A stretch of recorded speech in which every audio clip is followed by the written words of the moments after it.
مقدسی اور لیلا کے پارٹ 2 کے ساتھ میں حاضر ہوں۔ اگر آپ نے مقدسی اور لیلا کا پارٹ 2 نہیں دیکھا تو میں نے اوپر آئی بٹن میں شو کر دیا ہے، آپ وہاں سے اس کا پارٹ 1 دیکھ سکتے ہیں۔ تو چلیے آئیے اس کا پارٹ 2 دیکھتے ہیں۔ حج سے واپسی کے بعد قافلہ واپسی کے راستے پر مدینہ کی جانب گامزن ہو گیا۔ لیلا کے پاس اب زیادہ راہ ختم ہو چکا تھا، کیونکہ اس کے دیناروں کی تھیلی تو سلارے قافلہ نے ثبوت کے طور پر اپنے پاس رکھ لی تھی۔ جب ایک جگہ قافلہ آرام کرنے کے لیے رکا تو لیلا قافلے سے علیحدہ ہو کر پاس والے گاؤں میں زیادہ راہ کی تلاش میں چل پڑی۔ راستے میں اسے ایک گڈریا ملا۔ لیلا نے جب اسے مدد مانگی تو گڈریا بولا، تیری مدد کرنے سے بھلا مجھے کیا ملے گا، مجھے کیا فائدہ ہوگا؟ اس پر لیلا بولی، اللہ تجھے ثواب دے گا۔ گڈریے نے سنا تو ہنس کر بولا، ثواب تو مجھے قیامت کے دن ملے گا، مجھے تو ابھی کچھ چاہیے۔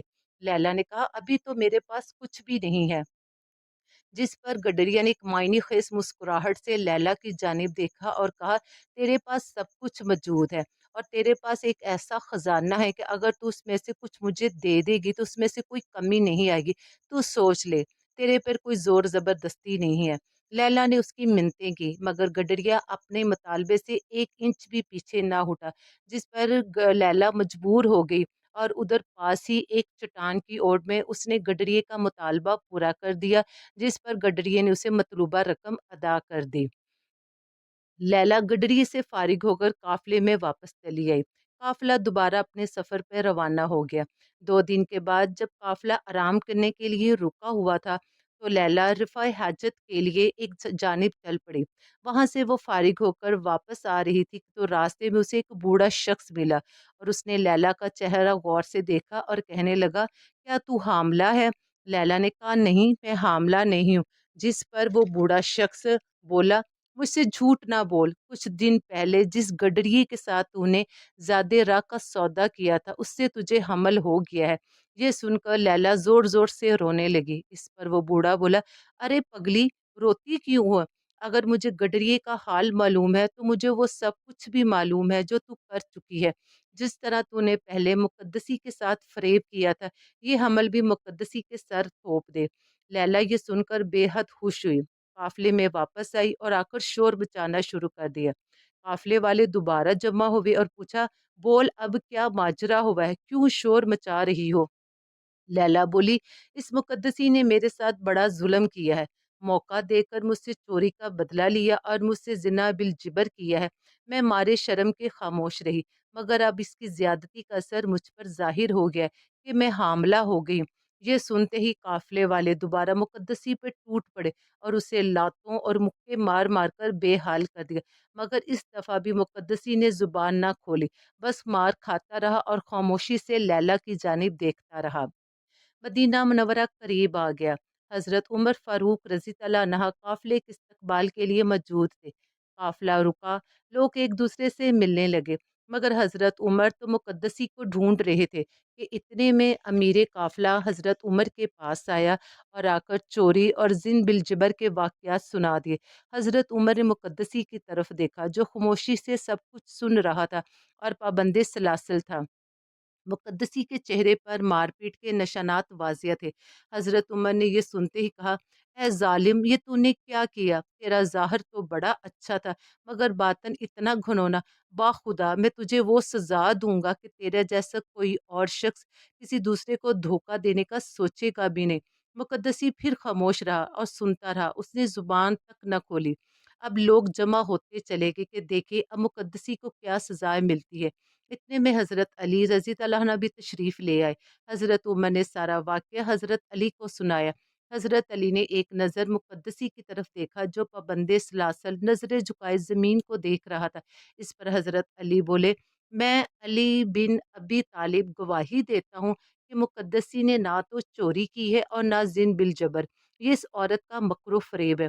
یہ سنتے ہی حضرت عمر نے اپنی جگہ چھوڑ دی اور حضرت علی کے پاس آ کر بولے، اے علی، یہ کس طرح ہو سکتا ہے؟ کوئی عورت کس طرح اپنے آپ کو داغدار کر سکتی ہے؟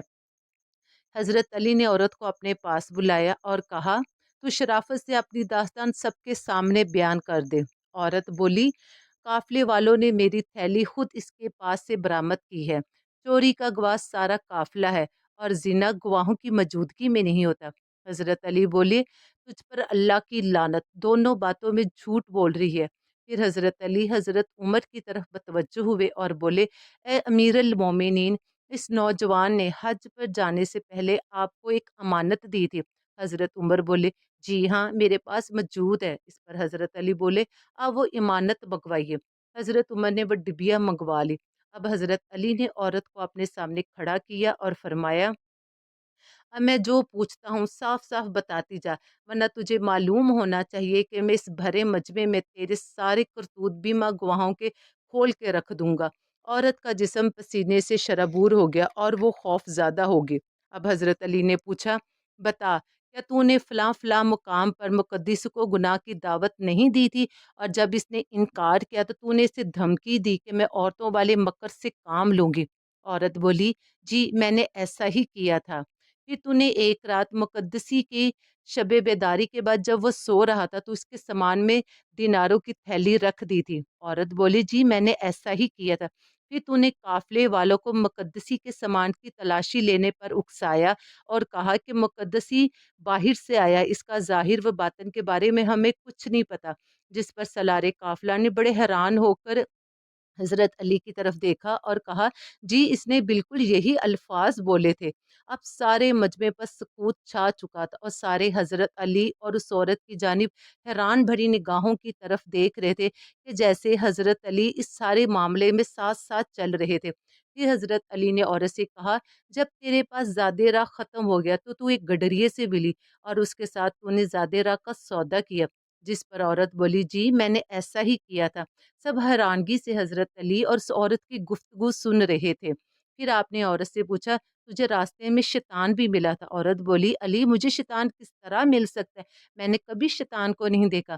آپ نے فرمایا جس بوڑھے نے تجھے بتایا تھا کہ تو حاملہ ہے اور پھر مقدسی پر سب کچھ تھوپنے کا مشورہ دیا تھا وہ شیطان ہی تھا۔ جب سارا معاملہ واضح ہو گیا تو حضرت علی نے حضرت عمر سے کہا کہ یہ نوجوان انتہا پسند ہے، اس نے خود کو عورتوں کے لیے ناقابل قبول بنایا ہوا ہے۔ جو آپ کے پاس ڈبیا ہے اس میں اس کا عضو تناسل ہے جو سبز ریشم کے کپڑے میں لپٹا ہوا ہے۔ ڈبیا کھولی گئی تو واقعی اس میں عضو تناسل موجود تھا۔